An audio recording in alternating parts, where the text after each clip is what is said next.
আসসালামু আলাইকুম।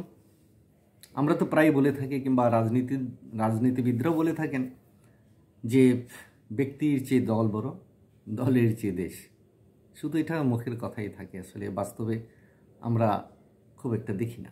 কারণ 53 বছর 54 বছর চলছে এখন বাংলাদেশের স্বাধীনতা এবং সার্বভৌমত্বকাল। এমন একটি সুন্দর দেশ, সুখী সমৃদ্ধ বাংলাদেশ হওয়ার কথা, সুজলা সুফলা বাংলাদেশ, তাই না?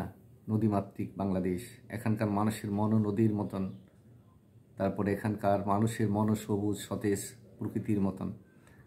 সেই দেশের যারা রাজনীতি করতে আসেন তারা একটি স্বপ্ন নিয়ে আসেন যে ক্ষমতায় যাবেন, ক্ষমতায় গেলে এই করবেন।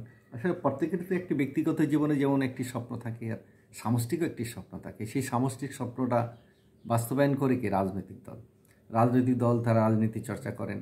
দেশে বিদেশে কিভাবে বাংলাদেশকে তুলে উঠে তোলানো যায়, তো বাংলাদেশকে কিভাবে প্রকাশ করা যায়, কিভাবে বাংলাদেশকে দ্যুতিময় করা যায়, আলোকিত করা যায়, মুখ উজ্জ্বল করা যায়, এগুলি নিয়ে হলো একজন সচেতন নাগরিক এবং সচেতন রাজনীতিবিদদের কাজ।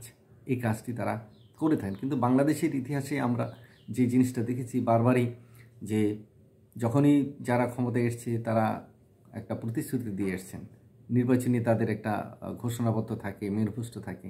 কিন্তু পরবর্তী পর্যায়ে আমরা দেখেছি সেই ম্যানিফেস্টোর কাছে সেই ঘোষণাপত্র তারা যে ওয়াদা করেছেন, তারা যে প্রতিশ্রুতি, সেই প্রতিশ্রুতিগুলো কখনই কোনো সরকারই মেনে চলেনি। কারণ ক্ষমতায় এসেই তারা চেষ্টা করেছে নেক্সট কীভাবে আবার অন্যায়ভাবে অন্যায্যভাবে কুটচালে দুর্নীতি করে ক্ষমতায় থাকা যায়, যার পরিণতিতে আজকে আমরা বাংলাদেশ পিছিয়েই পড়েছি অর্থনীতির দিক থেকে। আমাদের বড় বড় রাস্তাঘাট হয়েছে, পুল কালভার্ট হয়েছে, সেতু হয়েছে, তাই না, মেট্রো রেল হয়েছে, কিন্তু এইগুলো তো উন্নয়ন না। উন্নয়ন হলো মানুষের মানবিক উন্নয়ন, কিন্তু মানবিক উন্নয়নের দিকে তো আমরা তাকাইনি। যার দরুনে আমাদের দেশে সবসময় আমরা দেখেছি যে ব্যক্তি বন্দনা হয়েছে, যে ওই যে বলেছে যে ব্যক্তির চেয়ে দল বড়, দলের চেয়ে দেশ। কিন্তু আমাদের দেশে হয়েছে উল্টাটা, যে দলের চেয়ে রাষ্ট্রের চেয়ে দল বড়, দলের চেয়ে ব্যক্তি বড়। এই যে ব্যক্তি বড় করে তুলেছি, এই যে ব্যক্তি বন্দনা, ব্যক্তি ছাড়া কিছু হচ্ছে না, এইটাই আমাদের কাল হয়েছে, বিশাল কাল হয়েছে। এই জায়গা থেকে আমাদের বের হয়ে আসতে হবে, এবং এটা জানি না বের হয়ে আসতে পারবো কিনা। কারণ হচ্ছে যে আমাদের একটু সন্দেহ এই কারণে থাকে, ওই যে একটা গ্রামে প্রবাদ আছে যে চুন খেয়ে মুখ তেতেছে, দই দেখলে ভয় পাই। কারণ দইয়ের রঙও সাদা, চুনের রঙও সাদা। এখন রাজনীতি যারাই কথা, এখনও অনেক সুন্দর সুন্দর কথা আমরা শুনি বিভিন্ন রাজনৈতিক দলের মুখ থেকে, কিন্তু যখনই ক্ষমতা আসে তাদের আসল চরিত্রটা বের হয়ে আসে।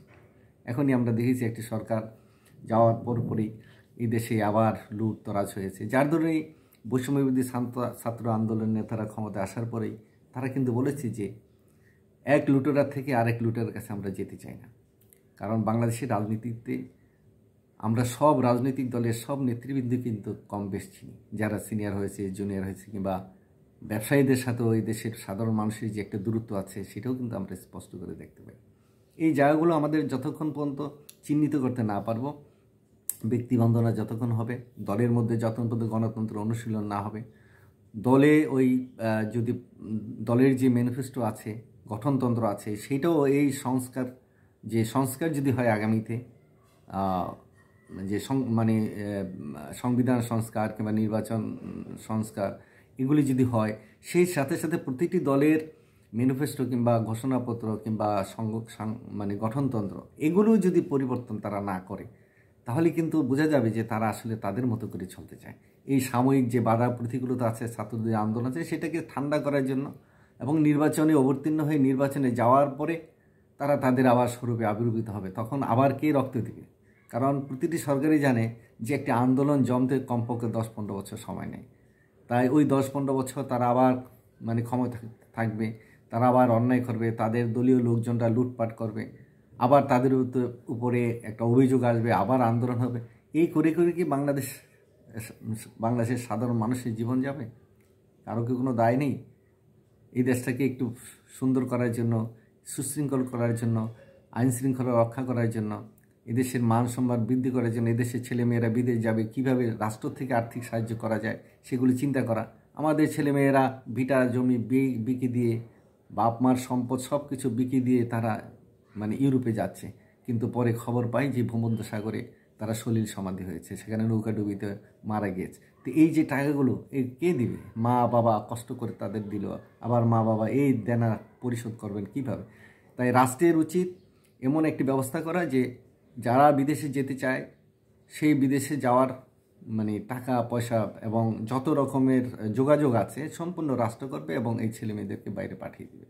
এবং সেই টাকা কীভাবে আর আদায় করা হবে সেটাও আর ব্যাংকের মাধ্যমে তাদের সাথে একটা চুক্তি হবে।